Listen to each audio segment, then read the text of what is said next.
to me yesterday during a meeting. Happened to me during a meeting as well. Are you able to share your screen? Yeah, let me share again. Sure. Thank you. You have disabled it though. Oh, let's see.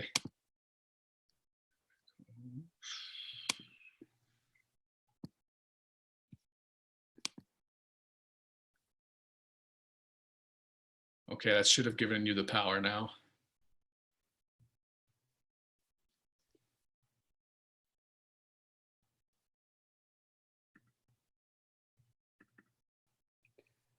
All right, are we now together? We're all here. Excellent. So to save time, since we are losing, I'm going to be a little fast. You hear me?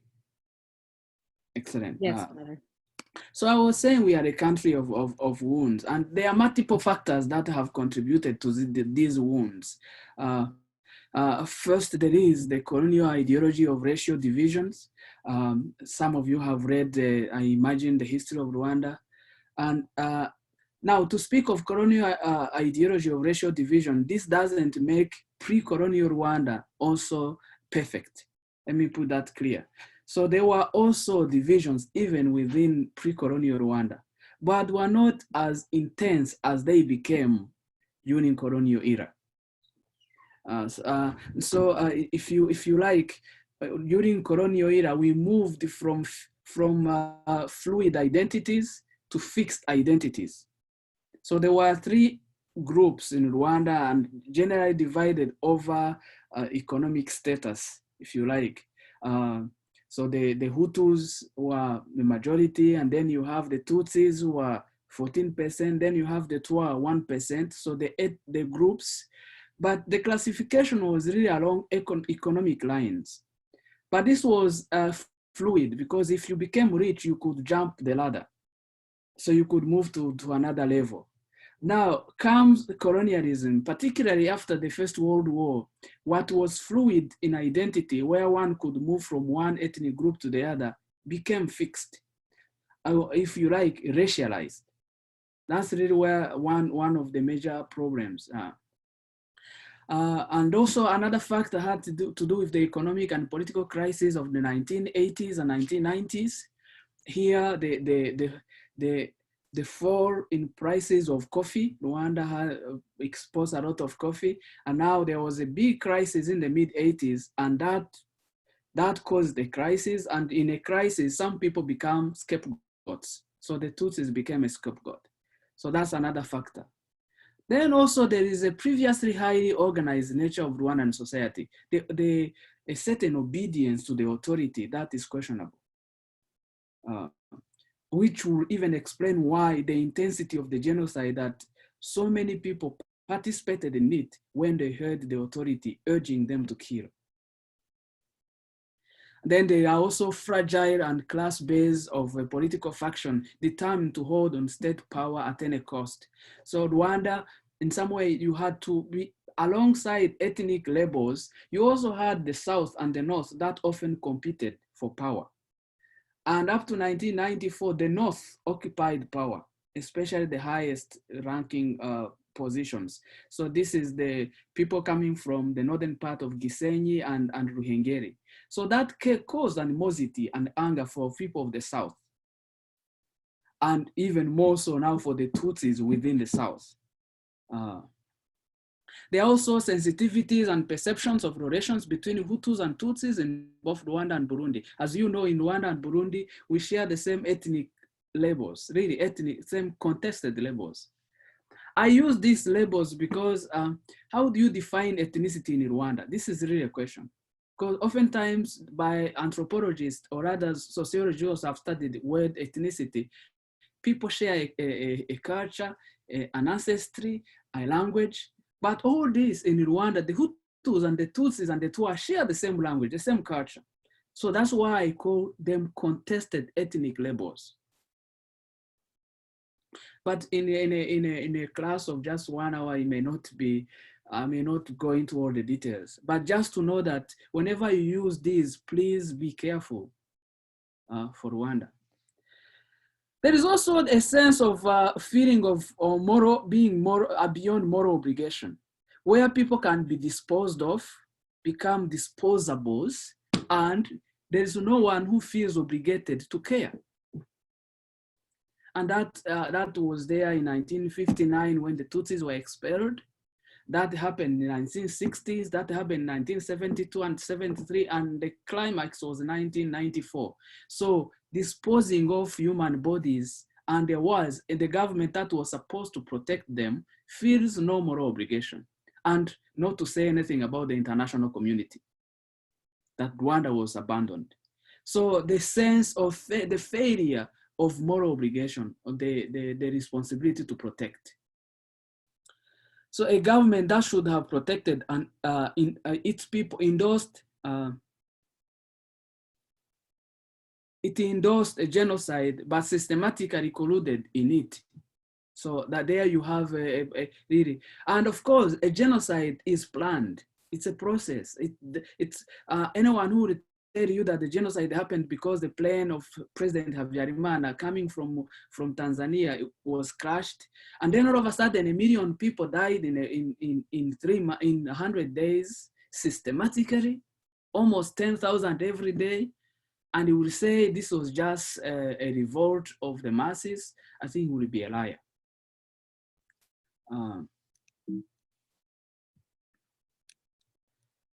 Now, this is just a small section of why we end up with a genocide.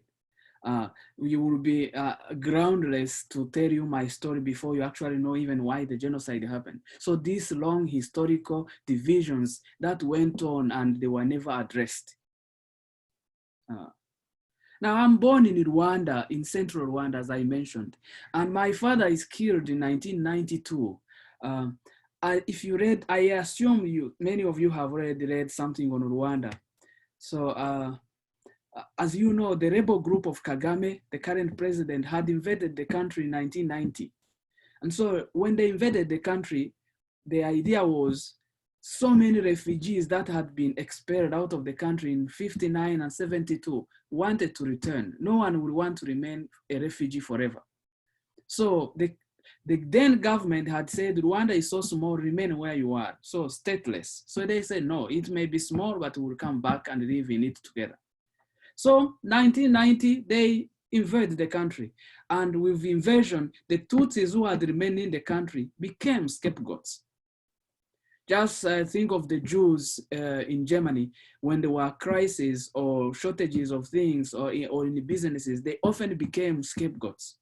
That the Tutsis within the country were collaborating with the Tutsis from outside. So my father is killed under that suspicion. We buried him. Later on, I will show you the graves. So 1990, 94, there is that invasion. There are negotiations, failing negotiations. The then government says these are just scrap of papers. The negotiations are never taken seriously. And of course, there are internal divisions between North and South over power. Then you have the media. Speaking of the media, if some of you have watched the Hotel Rwanda or any movies on Rwanda, you know how much the media was divisive in sensitizing people to kill. The genocide would not have reached its climax without what journalists did. And you have RTRM, this was Radio Télévision Libre de Mille Collines, and the national radio, and also the famous newspaper Kangura, that would even publicize the 10 commandments of Bahutu, highlighting what Hutus should do and not do in exterminating the Tutsis. The Tutsis are scapegoated throughout the country, and especially in the western part of Rwanda, they are killed. So a culture of impunity has become the normal. They are failing in negotiations between the rebel government and the rebel groups and the government. So instability reigned in Rwanda. So between 1990 and 94. Now, 1992, here you see the road to the genocide. Here is one of the medical doctors who was part of the ruling party, speaking to a group, to a crowd, and calling them to kill the Tutsis. Maybe let me ask one of you to read for us. Margaret, can you read this for us? I will unmute you. Of course. Yeah. He says, listen to this. We urge that we make a list of everyone Tutsi. If it is not done, we'll take care of killing this bunch of bastards ourselves. You know very well that there are accomplices in this country. They send their children to the ranks of the RPF. What are you waiting for to decimate these families and the people who recruit them? The fatal mistake we made in 1959 is that we left the Tutsi out of the country. Their home is in Ethiopia. We will look for a shortcut, namely the Nyabarongo River. Yeah. Now, this is a loaded statement. Thank you, Margaret. This is a loaded quotation. So this high-ranking officer is urging the masses to go and kill. Anyone who denies the genocide should listen to this type of thing.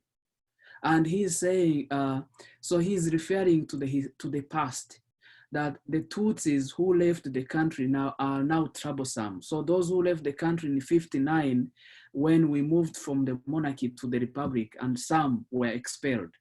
And this is why they are fighting back to actually return to the country.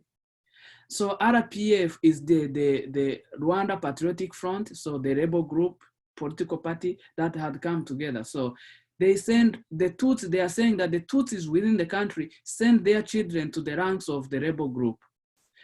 What are you waiting to decimate these families and those who recruit them?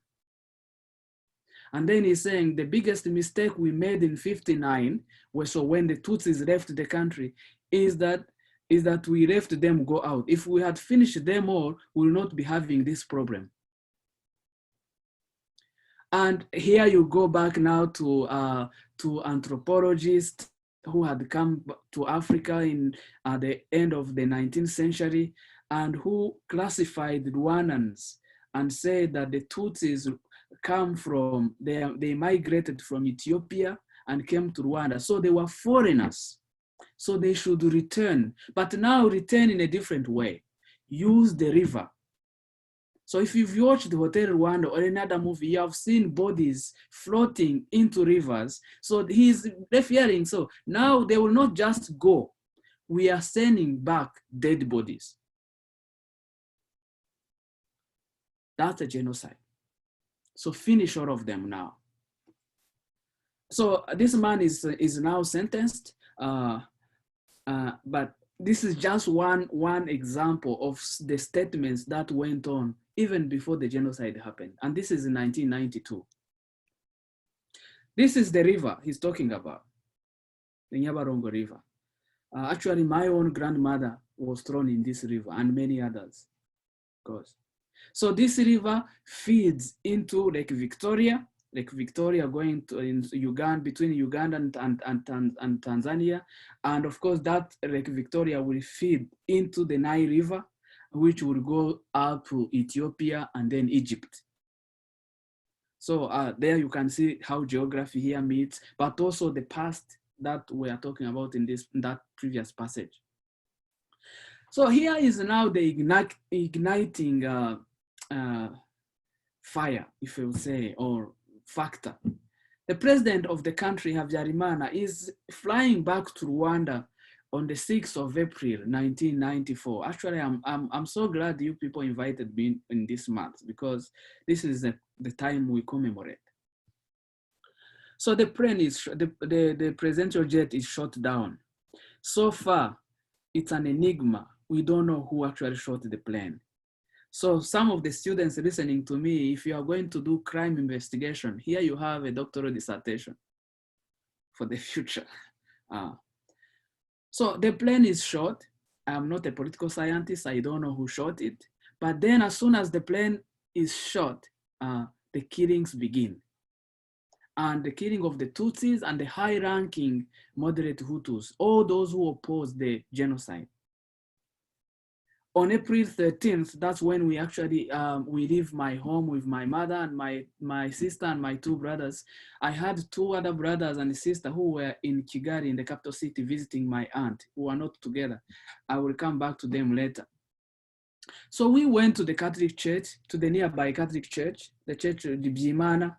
We arrived there, and the parish priest, Father Joseph, mind you, I am actually the age of some of your, I was then the age of some of your students, 14 onward.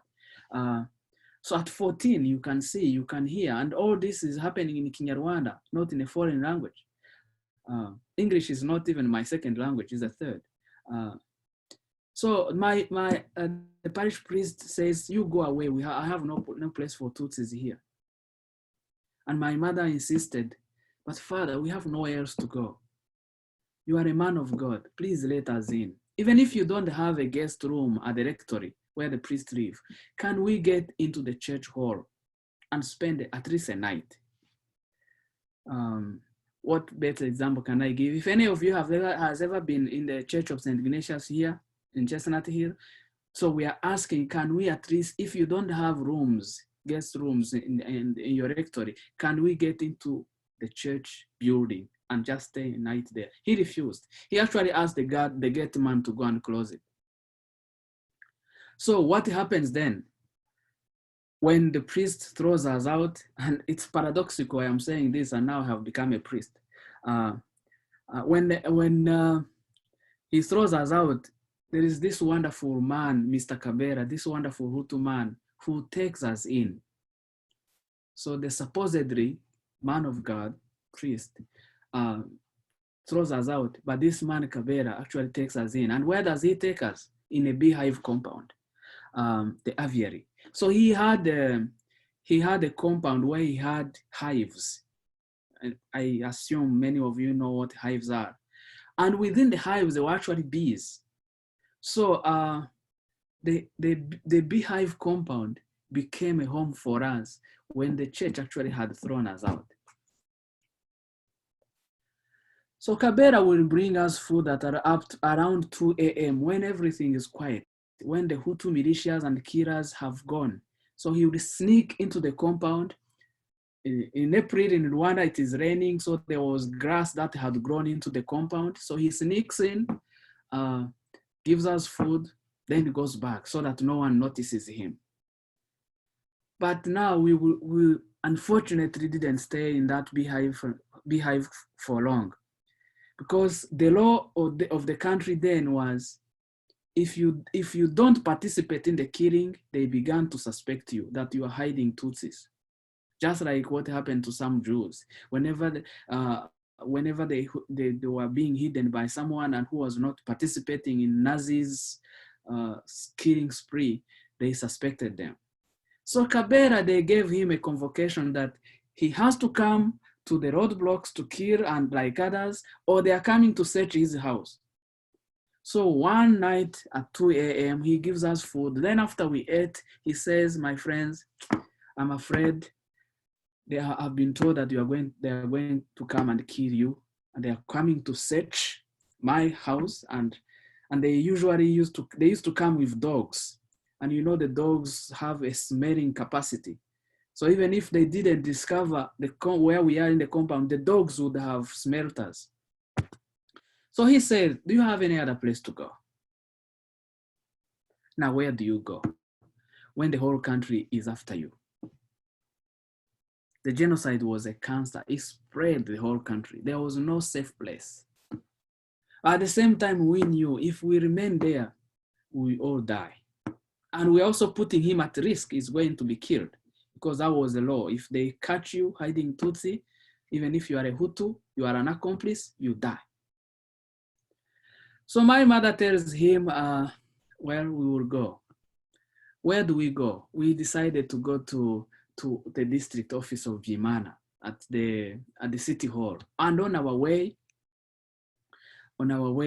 we had to leave the compound. On our way, we were caught by some Hutu men, and they beat my mother almost to death.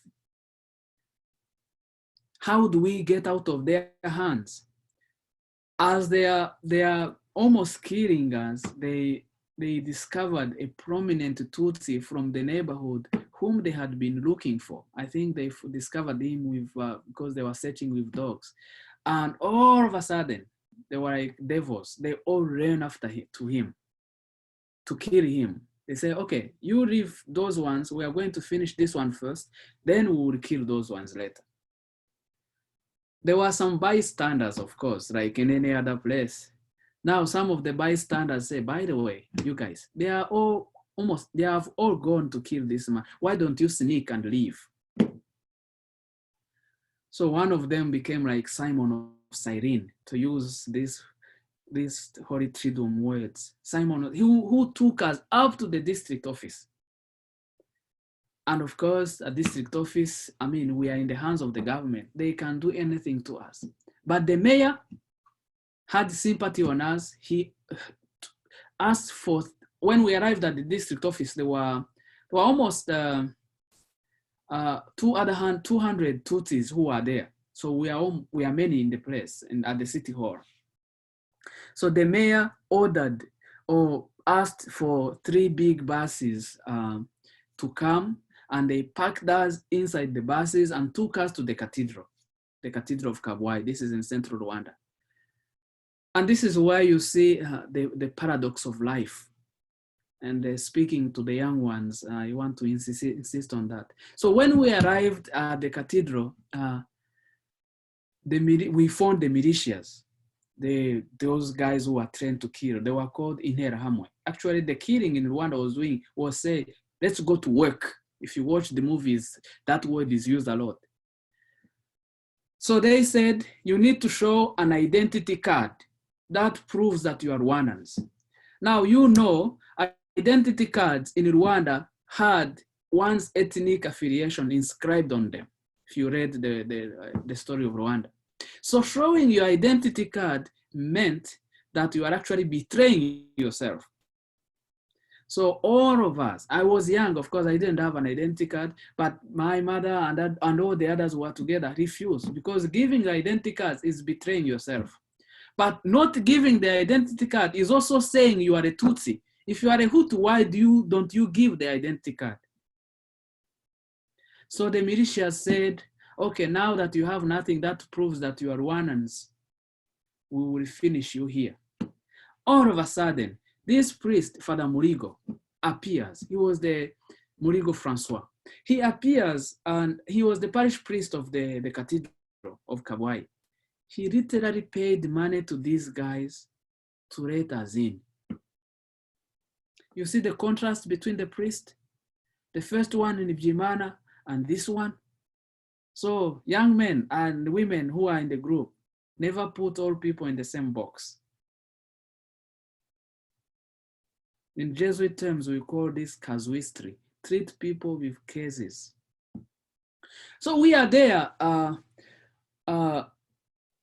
for nearly a month and a half.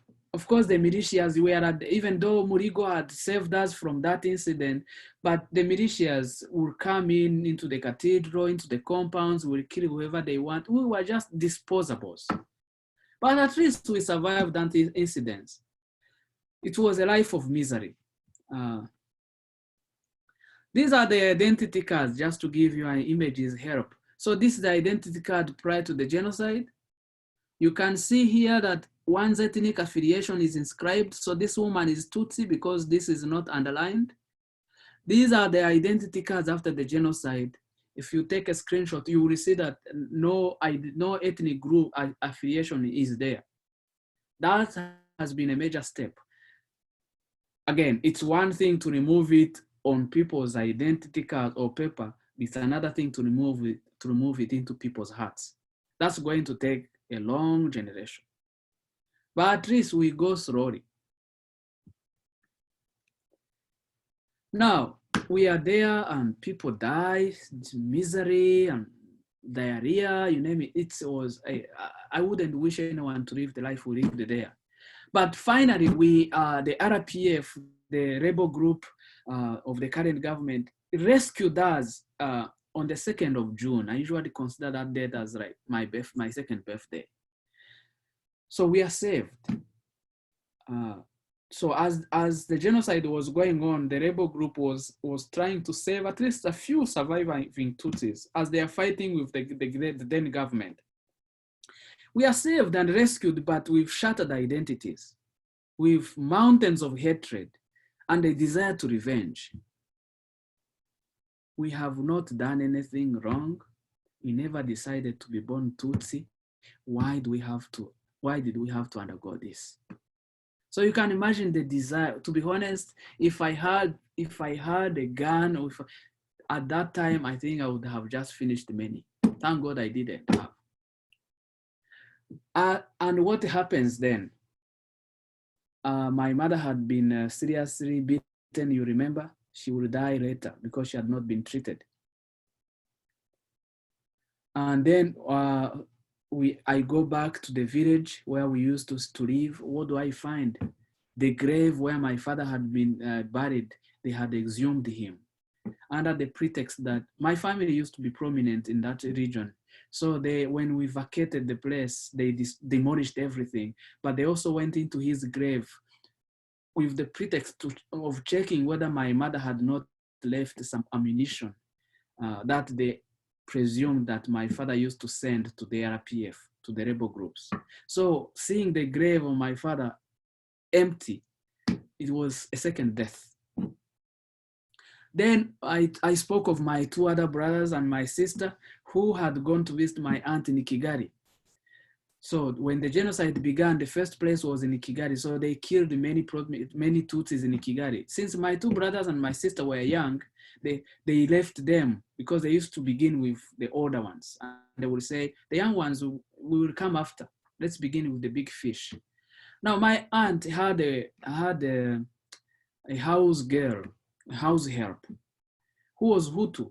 So she brought the two boys and the son and the girl back to the village, hoping that if she arrives there, we will still be there and she will hand them to us. Only to arrive and realize that everything we owned, even we had vacated and everything had been demolished. And what happens? She had no choice. She takes them to her home. And her own brother, Mandarora, is the one who kills them and throws them in a pit latrine. Here in America, you will not know what I mean by pit latrine, unfortunately. So these are big hole dug where people in villages in many third world countries go to the toilet. So they removed the piece of wood they usually put on top and threw them there. So I discovered that later when we wanted to give them a decent burial, which is another process of healing. You want to give people a decent burial after the war, when you discover them. So Mandarora, of course, I get to know he's the one who killed them and I had him jailed. I must confess, actually, I had him beaten. Something I have confessed later. But you can understand the anger and yeah. Now, to give you an idea of some other images of Rwanda. So these are churches. If some of you go to Rwanda, you will see several churches that have been turned into genocide memorial sites. One of the safest places in the past, on the past Rwanda's atrocities, the safest place was to go to a church. But the 1994 genocide was unique because even the killers went into churches and killed people there. Churches became slaughterhouses. So these are places. They are now, if you visit them, maybe some of you have gone to Rwanda and visited Nyamata, where so many, more than 10,000, in some other places, 20,000. There is even a church on the western part of Rwanda where the parish priest, together with the mayor, they called 2 bulldozers and actually demolished the building on top when people are inside. Be careful of a Christianity that is so superficial. Just to, so these are, and you can see, imagine the children. Now these are the militias. When I have been speaking of militias and Interahamwe who are trained to kill, to do the work. This is how they looked like. These are the machetes. In Rwanda, we shook hands with the devil, to quote Romeo Dallaire, the United Nations commander. You can see bodies, broken bodies and spirit. Yeah, the machetes and the scars and yeah. Now I did mention, so my mother dies, my father had been killed, and then my two brothers and sister. After the genocide, the best thing I felt I could do is to give them a decent burial and to rework at least to rework the burial place of my father. So here they are. So here you have my father, here you have my mother, then you have the two boys and a girl. We buried them together because we couldn't know who was who. Again, what the genocide does, it defaces you even in death, because no one can identify you. Mind you, Rwanda being poor, people could know, we don't have the DNA where you can immediately tell so and so. At least DNA techniques of knowing, identifying. So I had them buried together. Now here is the journey of forgiveness and the journey of healing. 2003, so 9 years after the genocide, I had already joined the Jesuits. It's another long story, how I entered the Jesuits. Maybe it will be another day, for another day. But I just finished the first studies of Jesuits formation. And one of the ritual, if I could say it, one of the things I do whenever I go to Rwanda is to go and pray here. And that's even why I put this here, to stand here and pray at the tombs of my parents and my brothers. The saying goes that we go to the graves not just to remain in the past, but so that we may see the future clearly. So I am standing here. And what happens? The man Rarora, who had killed my two brothers and sister, appears. Remember, I had had him jailed. But the government then had set up the traditional judicial system that sentenced many people. The jails were so full, and the government even gave incentives that whoever confesses that he killed, they will be released and be given community service. So Man Rarora had confessed that he killed, and he was now out of jail doing community service in the village. I didn't know he had been released. And all of a sudden, I'm standing here praying, and he is there. And he comes actually it's only that we are on Zoom. In some other places, I usually show it beautifully. He kneels down and he looks at me in the eyes. Then he says, and I really don't want to look at him. In front of me, I felt there was a devil there. I'm looking the other side, I'm looking the other side. Then he says, Marcel, I know you know what I did. You know you had me jailed. I have confessed to the government, but I'm so lucky you are here because I didn't know where to find you. Now that you are here, he's kneeling. Will you have some space in your heart to forgive me? Now I tell you, these are moments in life when you don't know on what ground you are standing. Does he mean it? Even if I forgive, are they going to come back, those he killed? And do I even have the right to forgive on behalf of the dead? So several questions running into my mind. And even, am I safe actually in that place? Is he alone or this is a plot? But this is where, if there is a moment in my life when I said I saw our orientation towards something bigger, regardless of the name we give it, this was the moment. After this moment of confusion, I asked him to rise, and then we embraced one another. And when finally, it took time to say those words. When finally I said, I forgive you, I felt free. It's as if I too had been living in jail, even though I was walking outside. That set me free.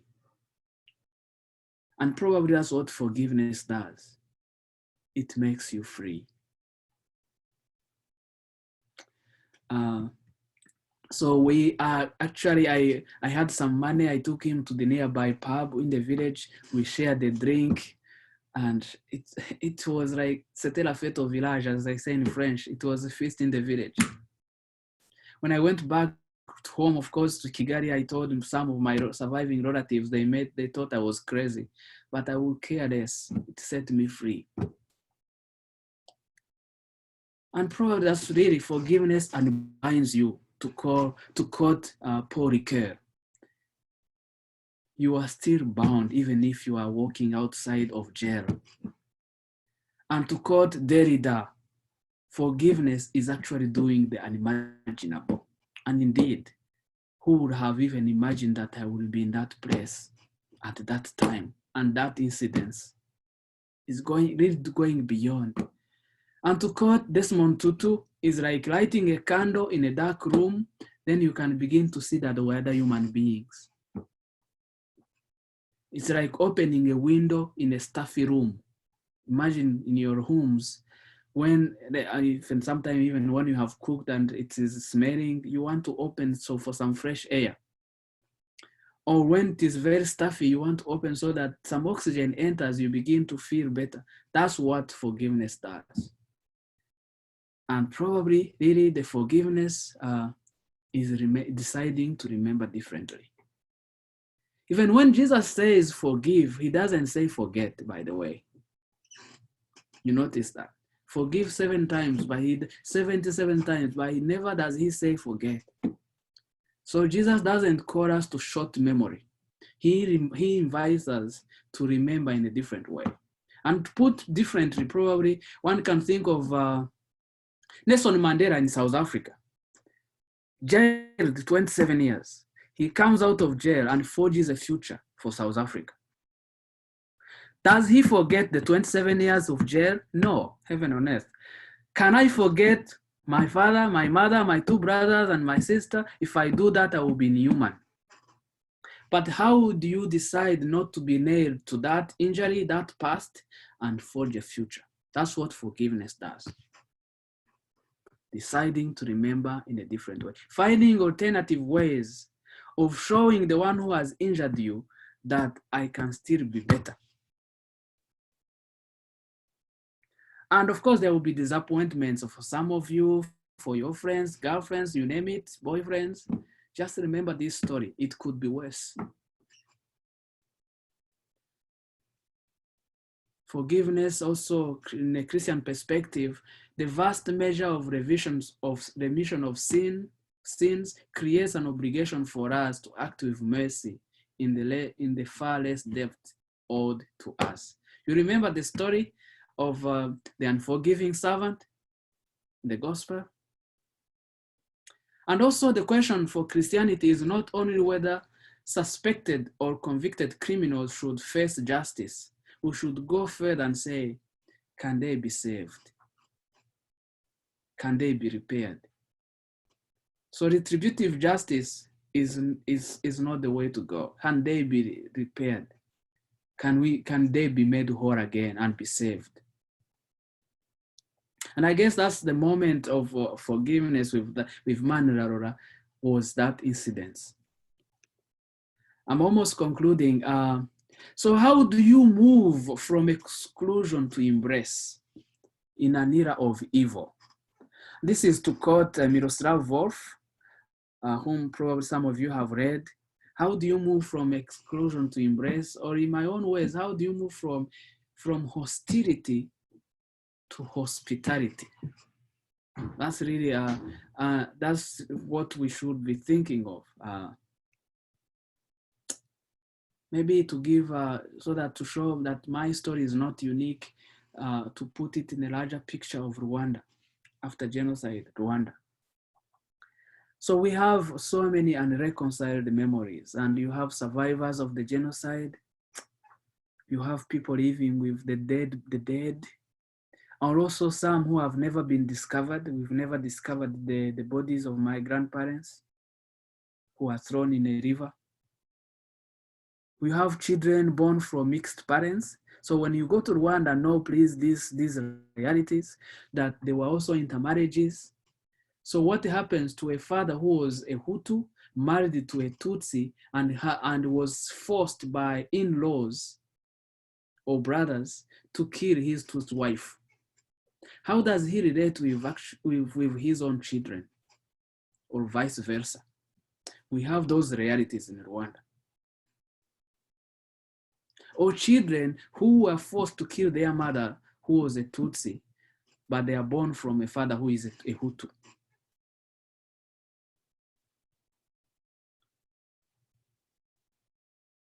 But also we have the Tutsis and Hutus who return to Rwanda after many years of exile to find that no one is left to tell the story.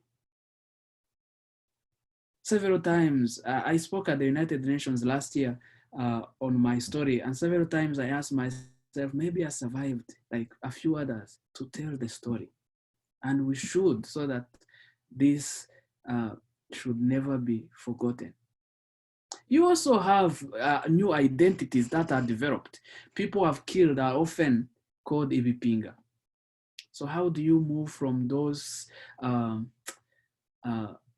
identities so that we too are still recognized that we are created in the image and likeness of God? How do you deal with bystanders, those who did nothing when people are dying? I have not spoken of the church and its historical complicity in Rwanda. That's a whole topic if you want to read my dissertation. And also those who lost their lives after the genocide. There are many. How do we remember them? So these are some of the complexities of Rwanda after this. So don't take my story only in a glorious sense. We are still struggling to heal.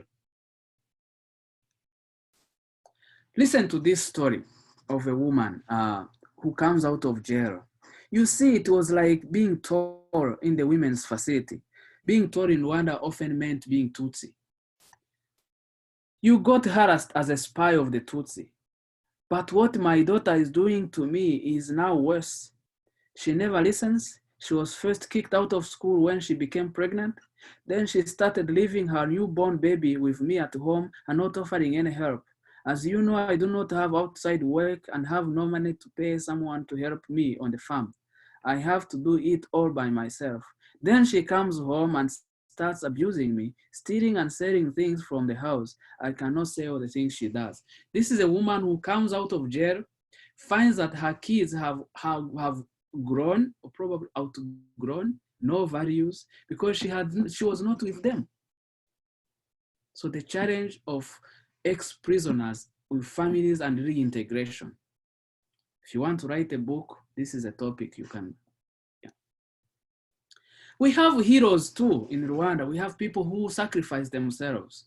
Felicite, who refused and accepted to die for people she was hiding. The Prime Minister Agathe Uwineza, who was against the killing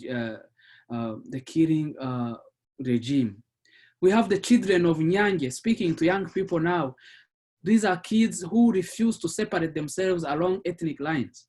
So the militias came into the school and they said, Tutsis on this side, Hutus on this side, and the kids said, we are all Rwandans. And they shot them. There we see heroism. Maybe an inspiration for so many young us. I'm going to jump this. What did the church do?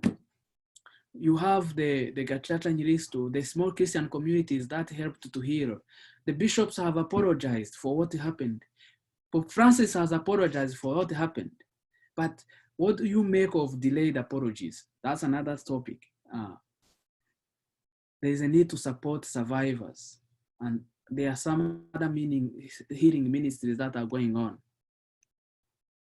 So there is a challenge to memory. There is a question of identity that needs to grow. So after conflicts, if you go to Rwanda, things are happening, but there are still wounds to heal. Beautiful story before I end. Now here is this wonderful man, Mr. Kabera. We see him, he's may not be that very attractive, but Mr. Kabera, by the way, this is the man who hid us in a beehive compound. You remember? When the priest had thrown us out, This man took us to his house and to the compound where there were bees. This is the man. So this is on my ordination day, maybe an inspiration to some people there. I thought of all the people who needed to be, for whom I needed to be grateful, he was number one. So I thanked the bishop and the archbishop and others. Then I said, I have someone special. Kabera, he comes. I say, Kabera, if you had not taken the risk for those nights we were in your compound, where we became friends of bees, I will not be here today. He was moved. So here he's saying some words. 2 weeks later, he comes back to the Jesuit community where I lived with his wife, with so many agricultural produces to thank me. And we didn't need that. But he said, I was so moved by your gesture of gratitude. You being in a Jesuit institution, you know gratitude is at the heart. The worst sin is ingratitude, says St. Ignatius. So he says, now, Marcel, you have become a priest. I'm coming to ask if you can baptize me. He wasn't baptized. And if you baptize me, I also have a wife. Hopefully you will also bless my wedding. So I joked, I said, Kabera, with all you did for us, you are not even a Christian. Thank you for your humanity. So humanity first. So of course we had the celebration. This man received all the sacraments in one, almost all the sacraments in one mass. Confession, baptism, confirmation, matrimony, and the Eucharist in one mass with his wife. I've never seen that elsewhere. Then I came here to study at Boston College. A year later, he calls me. It was December 2, I think 2015 or so. He calls me and then he says, Marcel, I have some good news for you. Gratitude has worked. We had been waiting for a child for the last 10 years. We now have a baby girl. Now, I didn't impregnate the wife. Let me be clear. But this is just to show you what you do something beautiful, you will find it ahead of you. Please sacrifice yourselves and you will never be forgotten. And to end, I have to end with a beautiful story. Since many of you are drivers or have cars, and this is not because I like cars. Jesuits here in America, we drive very simple cars actually. Toyota small cars. But I use this image to drive a point. But also because I realize with the story of Rwanda, it's very easy to be narrowed to one page. We have been writing many pages. So the genocide was one big page, but as you notice, we are writing other pages. I just got a Ph.D. You see, when you are driving, you have the windshield here before you, but also you have the side mirrors, right? When you compare how often you look at the windshield and how often you look at the side mirrors, you look at the windshield much more. And it gives you a horizon and hope that you are going to get to the destination. But at the same time, you look at the side mirrors to remember that you are driving, you are in the road, you are not alone. And especially here in Boston with some crazy drivers.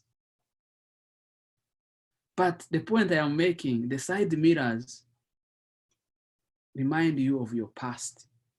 But that's not where you always look. There is a horizon, the windshield ahead of us. So be people of hope. There will be disappointments. I wouldn't wish anyone to have my story, but build on it. We have been given more time. Let's use it well. I want to thank you very much.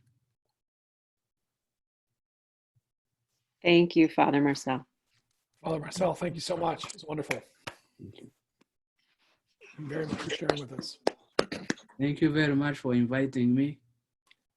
And hope this becomes an inspiration, especially to the young ones. And to fight, if necessary, even to bark, B-A-R-K, so that others may live. Thank you so much, Father Marcel. We are very grateful for your time and your story. It means a lot to us for you to take time out of your day to share your story with us. And I know that I'll speak on behalf of all of us here from the Visa High community who are listening to it.